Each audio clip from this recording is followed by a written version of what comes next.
В эфире еженедельная информационно-аналитическая программа «События недели». С вами Елена Лоло. Здравствуйте.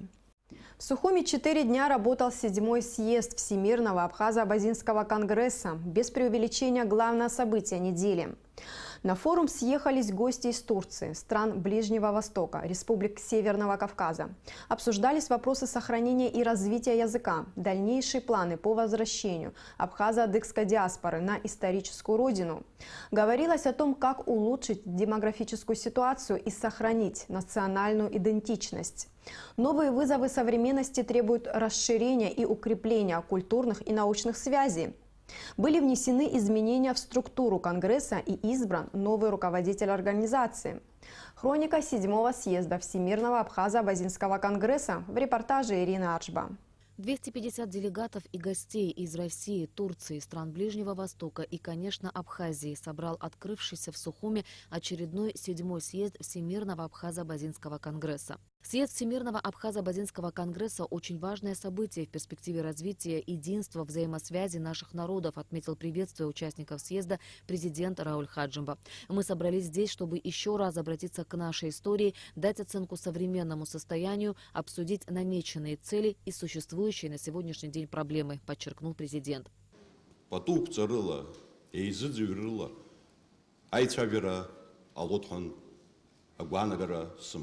وبصقي حكمي بحجروب عادك بسوق حمدزم وسقن بيعام تزينت فيز هبيوزة تقلا زاشا حاونا هيدقلن هاي بشردود زحخجن يخاو جرانزا عندكار ارجل راح الشو خاخو بحا منكون ابخا اجابي ام يحكلر وتقلا زاشا بحصرو. Рауль Хаджимба напомнил, что Абхазо-Абазинский конгресс зародился в тяжелое для народа Абхазии время и сыграл большую роль в укреплении государства и налаживании связей Абхазии с диаспорой, проживающей в различных странах мира. Как подчеркнул глава государства, сделано немало, но необходимо продолжать эту работу, создавать продуманные механизмы сохранения национальной культуры, мировоззрения. О сохранении родного языка, культуры и традиций, как о главной задаче всех представителей абхазов и абазин, где бы они ни проживали, говорил в своей приветственной речи и вице-президент Всемирного Абхазо-Абазинского конгресса Сергей Пазов.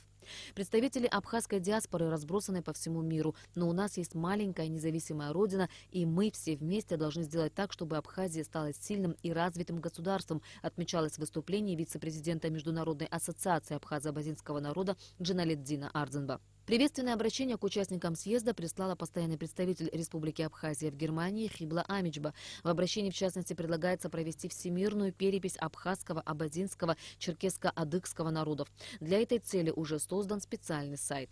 Опросник охватывает, помимо данных по численности и географии проживания, пункты в части специалистов в той или иной области, состоянию родных языков и другое. Помимо этого, сайт будет способствовать объединению наций, братских народов для координации, взаимосвязи и притяжения к исторической родине. Председатель Федерации абхазских культурных центров Турции Атанур Акусба подчеркнул, что для объединения всех абхазов в Турции проделано немало работы, но ее необходимо продолжать. Представители абхазской диаспоры Турции, участвующие в работе съезда, предлагали уточнить название конгресса и впредь именовать его Постоянный Всемирный конгресс абхазо-абазинского народа. Об этом от имени членов делегации сказал в частности Реджеп Агарба.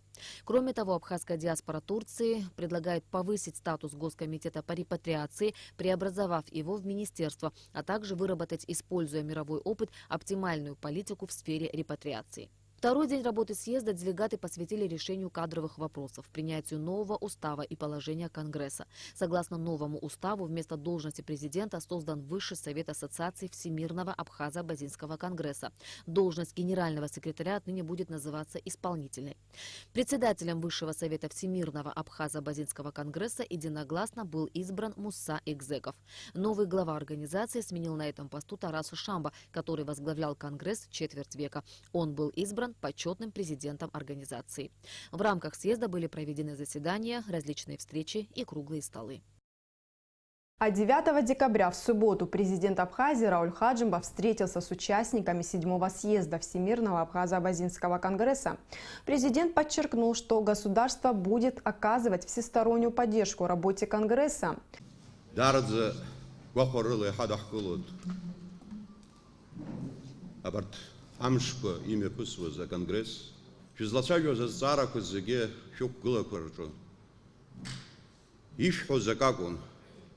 Изызкыз акакун, ҳаԥсуара, ҳәынҭқарра ихьыԥшыму рыхьчара, шәахьыҟазаалакгьы, агьырҭ аҳәынҭқаррақәа рҟны шәахьыҟоугьы, иахьа уажәраанӡа ишәгәыдыҳәҳәалан иаажәгоз шәыԥсуара, шәыбызшәа ахьышәыхьчаз, дараӡа аҵакы дууп. Агәра згоит, ҳара иахьа ара Аԥсны иқәынхо, шәара шәыда ԥсыхәа шҳамам, шәдыруазар сҭахуп. Санықәгылозгьы исҳәеит, ҳарҭ иаҳҭахгәышьоуп зегьы ара шәыҟазарц. Аха иаҳдыруеит уи зегьы уахык иҽнакали, шықәсыла ишалымшо. Аха дацԥашәла абри адгьыл, абри Аԥсынра, ҳаԥсуара шәадҳәало зегьы ишышәдыруаз дыруеит, аха иҟаҳҵароуп уҩыза аҭагылазаашьа цәажәара мацара акәымкәан, иара усла анагӡара аиоуртә еиԥш, аконгресс ахала акымзарак зыҟанаҵаӡом, аҳәынҭқарра адгылара моуа. Ижәдыруазар сҭахуп, иааҟашәҵо зегь ҳадгылоит, ҳацныҟәо. 7-й съезд Всемирного Абхазо-Абазинского конгресса завершает свою работу в воскресенье, 10 декабря. С утра делегаты и гости форума возложат венки и цветы к могиле первого президента Абхазии Владислава Ардзева, после чего побывают на исторической поляне в селе Лыхны, где в 1992 году состоялся первый съезд. А сейчас к главной теме программы – итогам съезда. У нас в гостях Муса Экзеков, избранный председателем Высшего совета Всемирного Абхазо-Абазинского конгресса. Это его первое интервью в новом качестве. Здравствуйте, Муса Хабалевич. Здравствуйте. Мы искренне вас поздравляем с назначением на должность председателя Высшего совета Всемирного Абхазо-Абазинского конгресса. У меня первый такой вопрос. Ожидали ли вы такое решение съезда? Было ли это для вас неожиданностью? Сказать, что гарантированно что-то должно было произойти, конечно, нет. Меня еще не все знали, мы по ходу этого мероприятия готовились, знакомились, и поэтому я вообще спокойно к этому относился и смотрел так вот. Я зачитываю программу, я излагаю свое видение. Если делегатам понравится такая программа, если они его поддержат, скорее всего, проголосуют за. Вот такое было восприятие. Вы известный меценат, предприниматель, профессор, кавалер ордена Ахдзавша второй степени, руководитель Абазино-Абхазского объединения Алашара. Плюс ко всему вы мастер спорта. Если я что-то пропустила, дополните. Слишком много сказано, на самом деле. Было бы еще нескромно что-то добавлять, и так слишком много сказали. Первый конгресс абхазо-абазинского народа прошел в разгар войны, это был октябрь 1992 года, и тогда цель и задача стояла одна – выстоять и выиграть. Какие сейчас, на ваш взгляд, первоочередные задачи у конгресса? Хотел бы еще раз выразить огромнейшую благодарность Тарасу Мироновичу Шамбо, Геннадию Шариковичу Аламе, всей команде за то, что действительно в самые тяжелые дни для Абхазии они быстро создали такую организацию, которая позволила намного активнее решать те задачи, которые нужно было решать на то очень суровое, очень тяжелое время для нашего народа. Поэтому всем, кто состоял в организации вот до сегодняшнего дня, они остаются, мы будем с ними работать, мы будем консультироваться у них. Хотел сказать высочайшую благодарность. Сегодня у нас очень серьезнейшая задача в самое кратчайшее время создать структуру, сетевую структуру управления по решению теми задачами, которые мы в ближайшее время, опять же, выработаем программу развития нашего народа по всему миру, где бы они ни проживали. И, соответственно, мы будем эти программы писать в соответствии с теми законами, где они проживают, в соответствии с теми требованиями, которые там существуют, чтобы не было противоречий. И также мы создадим единый информационный портал для всех абаза на Земле, чтобы мы могли бы все вот находиться в едином информационном поле, чтобы мы могли общаться. Сейчас нужно консолидировать все силы для того, чтобы мы уверенно шагнули вперед. Абхазская диаспора Турции считает, что нужно активизировать работу Госкомитета по репатриации Абхазии. Как бы вы оценили политику репатриации вот в республике, насколько она эффективна? Политика репатриации в Абхазии очень хорошо проработанная, я ее поддерживаю. Они сегодня могут, действительно, они делают то, что они могут делать, но экономически, значит, на тот бюджет, который они могут реализовывать свои проекты, свои программы. Несмотря на то, что у них уже есть программа, они хотят ее усовершенствовать. Мы говорили вместе об этом с руководителем департамента по репатриации. Поэтому вот они не стоят на месте, они думают, как улучшить свою работу, какие программы дальше добавить к тому, что уже есть. Очень плотно общаются и со всеми нашими представителями в Турции. Я знаю, какой они очень... Во-первых, команда сейчас очень хорошая. Мы будем работать вместе. Мы говорим сегодня о том, что нужно делать, по тем структурам, которые мы будем создавать, по тем программам, которые мы будем писать. Мы вместе это будем делать, мы вместе это будем писать, поэтому и реализовывать вместе с комитетом по репатриации. Я думаю, что у них потенциал, вот когда мы вместе объединимся, им гораздо будет лучше работать, и я думаю, что эффективность повысим в этом плане, так как одна из главнейших задач нашей организации как раз заключается в том, чтобы сделать все необходимое, все возможное для комфортного возвращения на родину всех тех, кто желает вернуться.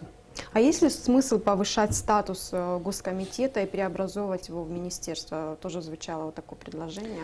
Если от этого будет увеличиваться бюджет, если от того, что будет называться министерством, то я бы поддержал вот такую идею. Раскройте скобки, вот какие, вот пару программ, если вы можете привести в пример, которые вы собираетесь запускать. Во-первых, самое легкое, самое, наверное, сегодня очень нужное. Никто не знает сегодня, сколько у нас по миру и где мы есть. Хотя бы даже в Турции однозначно никто не знает, сколько нас всего. То есть пора вести перепись. Да, мы начнем проводить перепись. Первый, самый-самый-самый вот проекты, которые сегодня мы будем делать, это где-то несколько крупных проектов по культуре и по спорту совместных. Абхазия, Северный Кавказ, Карачаево-Черкесия, Турция, может быть, другие регионы. Вот сейчас вот мы активизируемся, чтобы мы проводили совместные культурные мероприятия. Ну, то, что мы проводим сегодня как Дни культуры в России, в Карачаево-Черкесии, то, что мы проводим в России, и День флага в Абхазии. Мы это объединили, и мы совместно проводим эти мероприятия. Они такие очень эмоционально высоко заряжены. Работа Конгресса будет в основном сосредоточена на объединении абхазо-абазинского народа, или вы будете работать со всем черкесским миром? Я приведу пример по Карачаево-Черкесии, где у нас уже успешно реализовывается проект Алашара. У нас есть филиал в Черкеске. Ну, Алашара вообще вот создана в Санкт-Петербурге. Консалтингово сопровождается там, бухгалтерские, юридические все вопросы. Ведется в Санкт-Петербурге, хотя, значит, у нас очень серьезная юридическая группа, которая работает в Черкеске, которая непосредственно работает со всеми населенными пунктами абазинскими, 13 населенными пунктами, сопровождают оказывают юридическую помощь. А Алашара в Карачаево-Черкесии разрабатывает ежегодно программу по развитию, сохранению этноса, куда входит направление язык, направление культура, спорт, медицина, образование, семья и дети и так далее, и так далее, и так далее. И по каждому направлению работают у нас лучшие эксперты, которые у нас есть в Карачаево-Черкесии. С этими экспертами мы прописываем программу каждого года, то, что нужно делать, то, что сегодня необходимо. Более того, мы год назад объединили все общественные организации абазинские. Теперь у нас одна единая ассоциация всех общественных организаций. Советы старейшин, женсоветы, ветераны, комитет по молодежи и так далее. То есть единой командой сейчас все вместе реализовываем тоже отдельно, Апсадгил называется ассоциация, вот Апсадгил тоже свою программу выполняет, но в основном они более эффективно помогают воплощать программу Алашара по Карачаево-Черкесии, по Ставрополю, по Ставропольскому краю. Мы всем населению, всем народам пишем программу развития каждого села. Люди начинают интеллектуально участвовать в том, что плохо, что хорошо, что мы должны сделать, чтобы наша жизнь стала лучше. По сути дела, такие программы, такие проекты доходят до каждого человека. Мы все начинаем понимать, что если мы вместе, если мы едины, то у нас дела идут лучше. Этот опыт мы будем перекладывать и в Абхазии, и в Турции, и в другие регионы. Сейчас не буду называть очень уважаемых афганских бизнесменов, которые, услышав о том, что вот происходит в наших населенных пунктах, попросили, давайте в Абхазии тоже это будем делать. Хотела вернуться к Конгрессу. Его структура, насколько она эффективна в работе? Собираетесь ли вы что-то в структуре самой организации менять? Есть ли смысл в этом? Насколько Уже она мобильная, менять, эта структура? Да. А мы стали менять уже структуру руководителей организаций. Далее это вот будет как штаб, секретариат, который будет состоять из очень серьезных менеджеров. Далее будет информационное агентство, которое будет сопровождать все наши мероприятия до, во время и после, освещать все мероприятия. Далее, значит, будут руководители руководители представительств по странам. Следующее будет, этого не было. Будет структура руководителей региона, если я повторяюсь. И мы создадим систему, которая позволит нам эффективно разрабатывать программы и реализовывать их. А мы для кого эти все программы делаем? Для людей. А значит, мы должны дойти до людей. И чтобы эти программы до них доходили, чтобы они чувствовали качество нашей работы. Чувствовали это мало. Надо сделать так, чтобы они были вовлечены в эти процессы, чтобы мы совместно меняли условия своей жизни, меняли ее качественно. Извините, там качество воды, анализ качества воды в населенных пунктах, там всегда участвуют, проверяем, там, извините, даже занимаемся вопросами там, по мусору, мы занимаемся детскими садами, мы занимаемся, по сути, там, сейчас вот разрабатываем проект сельского доктора, чтобы у нас была картотека каждого жителя села, чтобы мы знали здоровье каждого человека, что нам нужно сделать и так далее, и так далее. В этом направлении у нас очень большие планы, очень большие проекты, и я уверен, что мы очень здорово будем развиваться и в этом направлении тоже.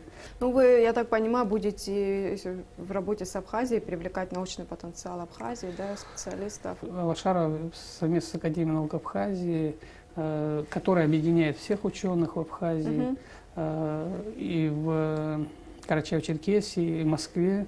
И не только сейчас мы уже привлекаем к нашей работе и иностранных специалистов. Мы уже третий год плотно работаем в программе сохранения развития языка, историко-культурного наследия. где у нас имеется 3 очень серьезнейших направления. Это сохранение и развитие языка, это, значит, полевые работы и архивные материалы.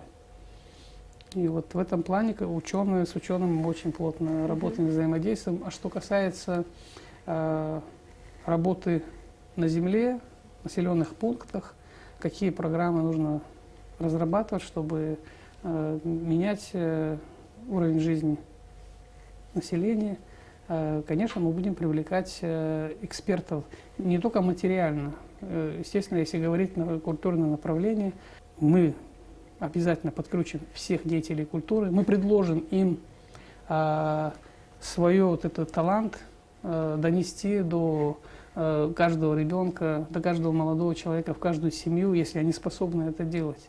Мы будем предлагать им, давать свои предложения на то, что они могут сделать для населения.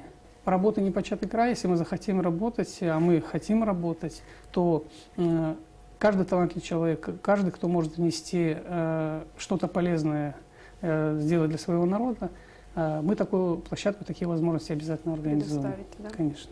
Вспоминается период грузино-абхазской войны, когда мы все были вместе. И в тот период была важна не только военная поддержка, но и моральная тоже. Российское руководство тогда не могло не учитывать настроение северокавказских республик. Вот сейчас, на ваш взгляд, на каком уровне контакты Абхазии с Северным Кавказом? Если взять вот один пример, контакты Карачаево-Черкесии и Абхазии, то они на редкость, как никогда, очень близкие. Если говорить братские, ничего не сказать. Вот, Рашид Барзбеевич Тимирезов непосредственно 2-3 раза был вот за какие-то, за год в Абхазии. Рауль Джункович Хажинба был в Карачаево-Черкесии 2 или 3 раза тоже. Вице-президент 2 раза ездил. У нас, во-первых, у нас вот по Алашаре огромные, значит, контакты большие. Кроме этого, вот мы детей своих абхазинских привозим, своих, говорю, всех, вот наши дети привозим в абхазские семьи, абхазских детей, в абхазинские семьи. Я считаю, что вот сейчас атмосфера отношений, если говорить про эти 2 страны, они, конечно, очень высокие, они очень хорошие, и друг друга слышат хорошо, и там, по-моему, по бизнесу тоже какие-то вот проекты имеются серьезные. По культуре понятно, что там, кроме того, что делает Алашара, огромное количество тоже вот мероприятий делается. Я уверен, что и по Адыгее то же самое, по Кабардино-Балкарии, абазины, которых сегодня там пишут как кабардинцев, треть кабардинцев, которые в Кабардино-Балкарии проживают, очень много. И они на генетическом уровне не знают, что они абазины. Они к Абхазии относятся с огромнейшим трепетом.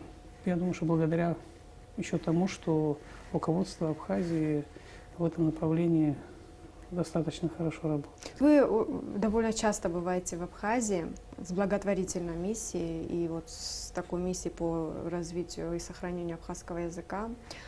Вы оказываете помощь ветеранам Отечественной войны народа Абхазии, помогаете спорту и знаете наши проблемы. Вот как бы вы оценили экономическую ситуацию в стране, как мы развиваемся, на ваш взгляд? Медленно. Медленно. Тому есть, конечно, определенные причины, но потенциал экономический в Абхазии, конечно, великий. Есть много направлений, которые можно и нужно развивать в Абхазии. Какие направления нам нужно развивать? Ой, вы знаете, понятно, что все знают, что туристическое направление нужно развивать. Невероятнейший, я думаю, самый большой потенциал в Абхазии в паломническом туризме. Невероятнейший. Столько исторических мест, которых понятно, что по составу и по количеству нету нигде, я уверен. Потом, чтобы в Абхазии не было сезонного бизнеса, нужно развивать всесезонные санаторно-курортные направления. аграрное направление. А в Абхазии, конечно, могли бы создать уникальный город научно-образовательный, где могли бы быть несколько филиалов лучших университетов России, не только России. Могли бы учиться здесь десятки тысяч молодых людей, многие из которых могли бы остаться и развивать экономику Абхазии. Потенциал ровно столько, сколько мы сделаем. В этом смысле Абхазия с географической точки зрения и вот по локации, я считаю, что, конечно, имеет огромный потенциал. И я уверен, что мы в недалеком будущем откроем этот потенциал и будем очень мощно развивать. Что нам еще нужно сделать для того, чтобы наши соотечественники возвращались на историческую родину? Есть несколько вопросов. Ну, один из вопросов – это как мы их встречаем. Если мы их встречаем не как наших братьев, а называем, не хочу называть в эфире какими-то вот, ну, не абазы называем, да, а по-другому, вот, мы их называем людьми, которые не похожи на нас, хотя это наши братья и сестры. Второе, это, я думаю, что многие приезжали и уезжали. Первая причина, вот то, что я сказал. Вторая причина, то, что люди не могут устраиваться на работу, организовывать нормальный там быт. И вот за вот такой, отсутствием такового люди обратно уезжают. Мы хотим, чтобы приезжали, естественно, там, все, ну, в первую очередь молодые люди, которые хотят и готовы работать. И которым легче адаптироваться в новых условиях. Адаптироваться, там, создавать семьи, рожать много детей. Вот. Для этого нужны экономические предпосылки. Это очень серьезный вопрос. Без этого мы не сделаем успешно развивающее государство. Там, нас должно быть достаточно много. Да вообще, как бы, серьезно хорошие экономические процессы не организовать там, с 200-300 человек. То хотя бы миллион человек должен жить в Абхазии, чтобы здесь вот и бизнес хорошо процветал, и в целом экономика развивалась. И безопасность была Ну, безопасность это на первом месте. Это по факту безопасность должна быть. Это по факту во всех отношениях безопасность должна быть. Завершая нашу беседу, я хотела вот такой вопрос задать. Как нам в эпоху глобализации не растерять себя? Как нам сохранить свою национальную идентичность? Сильно бояться глобализации не нужно. Просто нам нужно последовательно делать то, что и сохранять то, что мы считаем ценным. Нам нужно сохранять свой родной язык. Нам нужно его развивать. Развивать почему? Потому что у нас должен быть деловой язык, у нас должен быть научный язык. Мы должны легко общаться на любую тему. Каждый день появляются какие-то новые слова. В режиме реального времени наши ученые должны, соответственно, эти слова создавать. Что касается своей идентичности, естественно, мы же хорошо воспитаны в традициях и в обычаях, он всегда чувствует себя в 1000 раз увереннее, чем народы, которые не обладают такими замечательными традициями и обычаями, которые у нас есть. Наша сила как раз в том, что до нас донесли наши родители, наши предки. И главное, будем работать, чтобы сохранять вот самое-самое-самое ценное. В домах, в семьях мы все должны говорить на родном языке. Многие жалуются, что вот язык теряем. Дома говорите на родном языке, дома говорите. В ближайшее время мы создадим книгу настольную Апсора, где будут ответы на вопросы, что в этом случае, в каких случаях, как наши родители себя вели, ведут и так далее, что хорошо, что плохо. Я думаю, что это тоже нам очень здорово будет помогать. Что касается языка, вот, создается множество условий тоже для изучения, для совершенствования своего родного языка. Поэтому все в наших руках. То, что у нас есть, нам кажется, мы его никогда не потеряем. Поэтому мы сильно вот, храним, сохраняем. Поэтому призываю всех самое вот такое вот родное, самое вот близкое это все сохранять. Муса Хабалевич, я на этом завершаю с вами беседу. Спасибо еще раз, что вы пришли к нам в студию. У вас очень много планов, и все они очень важные. И успешной их реализации я вам желаю. Спасибо, что пригласили. До свидания. До свидания. Уважаемые телезрители, я напоминаю, у нас в гостях был Муса Экзеков, председатель Высшего совета Всемирного Абхазо-Абазинского конгресса. Мы продолжаем выпуск. В субботу в Академии наук Абхазии прошло первое заседание экспертного совета программы «Абазины и абхазы. Перспективы сохранения и развития языков и историко-культурное наследие». Экспертный совет решал, какие проекты в рамках программы получат финансирование в 2018 году. Об этом наш следующий сюжет. На первом заседании члены экспертного совета рассмотрели 18 проектов, претендующих на получение грантов в 2018 году. Программа «Абазины и абхазы. Перспективы сохранения и развития языков и историко-культурное наследие» действует с 2016 года. За это время реализовано 10 проектов. Десятки проектов находятся в работе. Появилась необходимость в создании экспертного совета, поскольку если первый год был утвержден план и по нему работали, сейчас пошли другие веяния, поскольку пошла так называемая струя грантовых заявок. То есть заявки, которые надо отслеживать, они поступают в режиме онлайн, время определено, и потом уже специалисты должны просмотреть эти заявки, насколько заявитель смог обосновать свои претензии на получение финансовой поддержки, и что это значит для нашей культуры. В экспертный совет входят 15 представителей научного сообщества из стран, где есть абхазо-абазинская диаспора. Все проекты реализуются благодаря финансовой помощи Международного объединения содействия развитию абазино-абхазского этноса «Алашара». Научную часть обеспечивает, обслуживает организацию научной работы – это Академия наук Абхазии, а финансовая часть, финансово-экономическая – Ану Алашара, то есть президент Ану Алашара Муса Экзеков.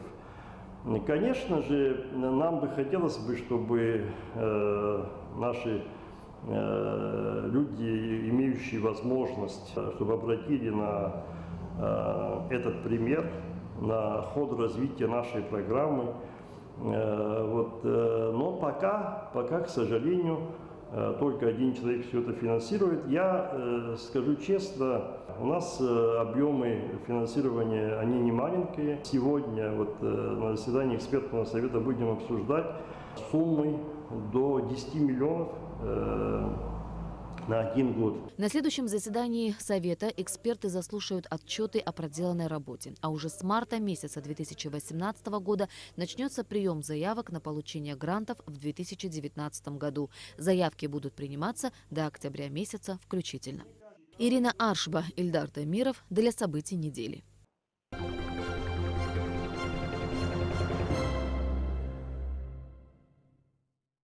16-е заседание Межправительственной комиссии по социально-экономическому сотрудничеству между Абхазией и Россией прошло в пятницу. Для участия в нем в Абхазию приехал вице-премьер России Александр Хлопонин. В рамках российской помощи введено в эксплуатацию около 85 объектов, сказал он.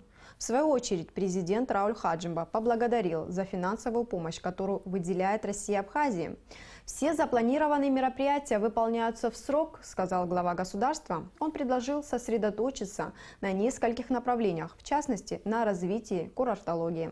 По итогам заседания Межправительственной комиссии был подписан протокол. Если это будет таким образом возможно, решать задачи, направленные на более узкие направления деятельности, целевые программы, которые позволили бы активизировать наши усилия на задачи решения, связанные с темой курортологии. Абхазия является туристической, курортологической страной, у которой есть колоссальные ресурсы. Сегодня, насколько мне известно, в России нет практически реабилитационных центров, которые могли бы способствовать, предположим, становлению и здоровью, как говорится, людей, которые могли бы активно заниматься этим процессом.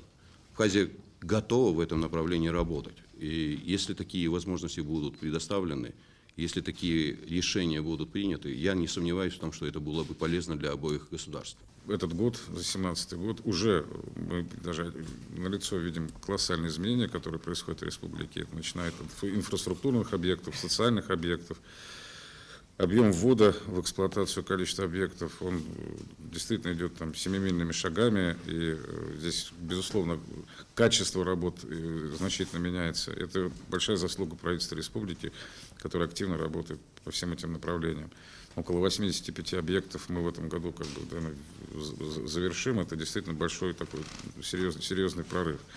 Но еще раз говорю, что мы каждый раз, когда встречаемся в рамках правкомиссии, мы вроде как бы подводим итоги той работы, но уже всегда смотрим на перспективы и думаем о завтрашнем дне. У нас нет сомнений в том, что Республика Абхазия – это уникальная территория с уникальными возможностями. И действительно, как вы сказали, это развитие курортологии и то, что как бы это возможно, и то, что республика должна занять важное место как бы в международном пространстве именно в этом направлении, мы готовы в этом направлении сотрудничать и работать. 8 декабря в Сухуми на набережной Махаджиров состоялось открытие памятника военнослужащим Вооруженных сил России, выполнявшим миротворческую миссию в Абхазии в период с 1994 по 2008 годы. За это время в Абхазии погибли 117 российских миротворцев. Памятник установлен по инициативе межрегиональной общественной организации «Совет ветеранов миротворческих сил, локальных войн и вооруженных конфликтов» «Миротворец». Перед открытием памятника президент Рауль Хаджимба встретился с председателем этой общественной организации генерал-лейтенантом Александром Евтеевым и автором памятника, народным художником России Владимиром Суровцевым. Президент вручил государственные награды ветеранам Вооруженных сил России, выполнявшим миротворческую миссию в Абхазии.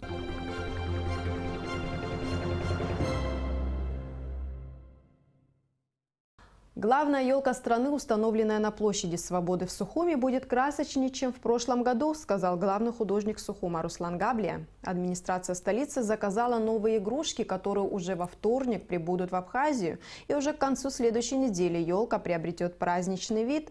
Помимо этого, будет по-праздничному обустроен и парк вокруг площади. Дополнительно установят еще 8 елок разных размеров. Каждый куст в парке оборудуют светящимися сетками, а большие деревья осветят красочными подсветками. У входа на площадь Свободы появится надпись «Добро пожаловать». В новогоднюю ночь возле «Зеленой красавицы» пройдут основные праздничные мероприятия. Задача у нас была поставлена такая: к 15 числу, чтобы елка была готовая. Елка, вы знаете, высотой 18 метров. В прошлом году у нас были непогоды и дожди. В начале месяца мы это строили в дождь. Памятуя это, мы начали с 1 числа эту елку строить. И вот, чтобы потом в непогоду, чтобы этого не происходило, мы заказали нужные нам дополнительные игрушки там, на очень красивые, большие, 60 на 70, светящиеся игрушки, которые вот мы ждем, во вторник они приедут. Вот как только они приедут, до конца недели, к 15 числу, эта елка будет, мне представляется, 2 раза краше и лучше, чем в прошлом году. На сегодня это все. Я с вами прощаюсь. Всего вам доброго. До новых встреч в эфире.